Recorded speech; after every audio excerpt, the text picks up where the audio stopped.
Hello everyone. So today in commerce classes we'll be studying examples of FIFO under periodic system. अब FIFO method मैंने last video में explain किया था कि क्या इसकी वर्किंग है. It says first in first out हमें अप्रोच अप्लाई करनी है. So just let us just revise the basic steps. Basic step क्या होते हैं इसमें? पीरियोडिक सिस्टम के साथ अगर हम FIFO को अप्लाई करें तो पीरियोडिक सिस्टम कहता है keep track of all the lots. So जो आपके लॉट्स हैं, परचेजेज हैं, उनका ट्रैक रखो. परचेजेस कैसे कैसे आ रही हैं, lot number 1, lot number 2, lot number 3, lot 4, lot 5, ये इनका ट्रैक रखना है. You need to keep them in order. Then at the end of the year we measure closing stock. आप क्लोजिंग स्टॉक कैलकुलेट करते हो यूनिट्स में. Similarly आप unit sold भी कैलकुलेट कर सकते हो. If I say that I am having 800 units left with me, so given other information, unit sold भी तो solve कर सकते हैं ना. जैसे suppose you had an opening stock of say 50 units, you purchased say 900 units. That means you have total of 950 units with you. अब ये जो 950 यूनिट्स आपके पास हैं, या तो आप इनको सेल कर देंगे या ये आपके पास बच जाएंगे. ऑल्दो सम ऑफ यू में से कि लॉसेस भी हो सकते हैं. लॉसेस हम बाद में एडजस्ट करेंगे, अलग से सीखेंगे. सो प्रेजेंटली हम सेल करेंगे या क्लोजिंग स्टॉक होगा, ठीक है ना. So if you major your closing stock से 150 यूनिट्स आपके पास बच गए हैं, इट मीन्स सेल कितनी हुई है? 950 में से if 150 units are left, it means you must have sold 800 units. So आप ये लॉट ऑर्डर में रख लो. उसके बाद यूनिट्स में क्लोजिंग स्टॉक और यूनिट सोल्ड मेजर करो. So now value closing stock. Valuation कैसे होगा? वैल्यूएशन का मेथड क्या है, सिस्टम क्या है? First in first out. So जो इनिशियल लॉट्स हैं वो आउट होते जा रहे हैं. आउट का मतलब सेल होते जा रहे हैं. So cost of goods sold initial lots में से निकालोगे और क्लोजिंग स्टॉक कहाँ से शुरू करोगे? लेटेस्ट लॉट में से. ये शुरू में जो आया, एंटर किया, वो बाहर चला गया, ठीक है. जो पहले आ रहा है वो पहले जा रहा है. सो जो लास्ट में है वो बच जाएंगे. सो समहाउ पीछे वाले लॉट्स बच जाएंगे, शुरू के लॉट्स सेल हो जाएंगे. So this is the system. Let us see some examples. Now we are given A limited has inventory of 1 lakh units of 15 per unit. ये हो गई ओपनिंग बैलेंस, ठीक है, number 1 lot. Then you have purchases during January, you purchase these money, ये second lot हो गया. ये next lot आपने बाय किया. नाउ एट द एंड क्या हो रहा है? इन्वेंट्री इज़ 1,30,000 यूनिट्स, ठीक है. सो कैलकुलेट क्लोजिंग स्टॉक. अब इन्वेंट्रीज़ में हम क्वांटिटीज़ में भी कैलकुलेशन करेंगे और वैल्यूएशन भी करेंगे.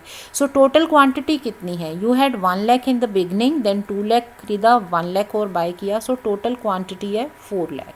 If out of this 4 lakh you have a closing inventory of 1,30,000, it means how many units have been sold?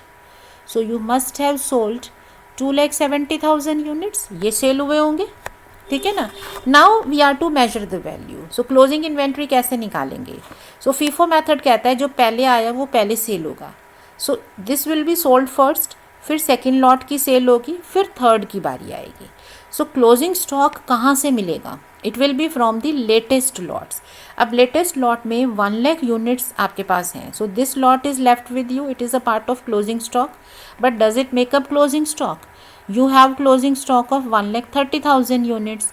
Last lot तो 1 लाख का था. इसका मतलब ये जो इसके पीछे वाला लॉट है, नेक्स्ट जो लॉट है लेटेस्ट में, ये भी फुली सोल्ड नहीं है. इसमें से 30,000 units are left with you. So 30,000 का क्लोजिंग स्टॉक हो गया. सो 2 लाख में से 30,000 इज लेफ्ट, बिकॉज हमें टोटल क्लोजिंग स्टॉक 130 मेकअप करना है. सो 170 मस्ट हैव बीन सोल्ड. सो यहाँ ये सेकेंड लॉट की स्प्लिटिंग हो गई. 170 is sold, 30 is left. So valuation में क्या होगा? Closing stock will be 30,000 units from this lot of 14.25 plus 1 lakh unit from this lot. ये जो फर्स्ट लॉट है फुली गॉन. नेक्स्ट लॉट में से 1,70,000 unit sold. So that will be a part of your cost of goods sold. On that basis if you are given sales, if you are given costs, आप profit loss calculate कर सकते हो. So यहाँ क्या हुआ? These are your lots. So what we have understood, if we have 1,30,000 units left, तो ये 1 लाख ये बच गया. एंड इस लॉट में से 30,000 units are left with you.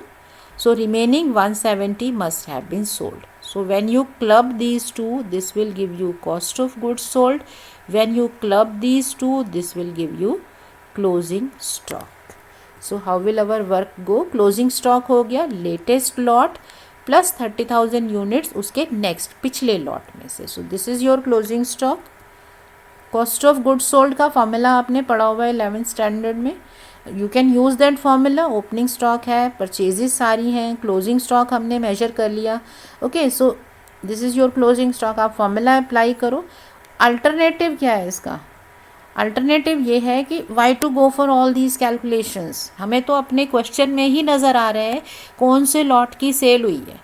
Just club the two together and that will give you the cost of goods sold. So 1 lakh into 15 plus 1,70,000 into 14.25, right? So it is unit sold calculate कर लो. 1 lakh into 15 and 1,70,000 into 14.25. Okay, now if we are to calculate gross profit, it is sales minus cost of goods sold. Sales दे रखी थी, cost of goods sold हो गया. Then your net profit. So this is your gross profit minus indirect cost. So this is 6,87,500, right? So I hope ये example clear है आपको periodic system का. एक और example let us take up. Now this is here. Now you have 1100 units of 60 rupees per unit as the inventory beginning में. Then you are given the transactions during the year. ये सारे lots आए हैं. So this was your first lot, second, third, fourth, fifth, sixth, seventh. These you have 8 lots in all. Now at the end you are left with 2,500 units in godown. So this is your closing inventory. So as per FIFO method, which lots are left with you? जो पहले आया वो पहले out हो गया, तो पहले ये सेल होगा, then this lot will go, this will go, this will go. So closing stock will be from the latest lot. Latest lot है 1800 units का, right?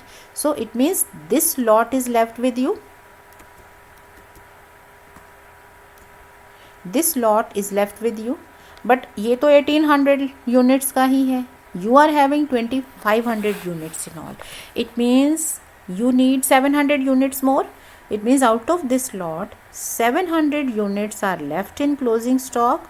So you must have sold remaining 1,700 units. So this whole lot is split like this herein.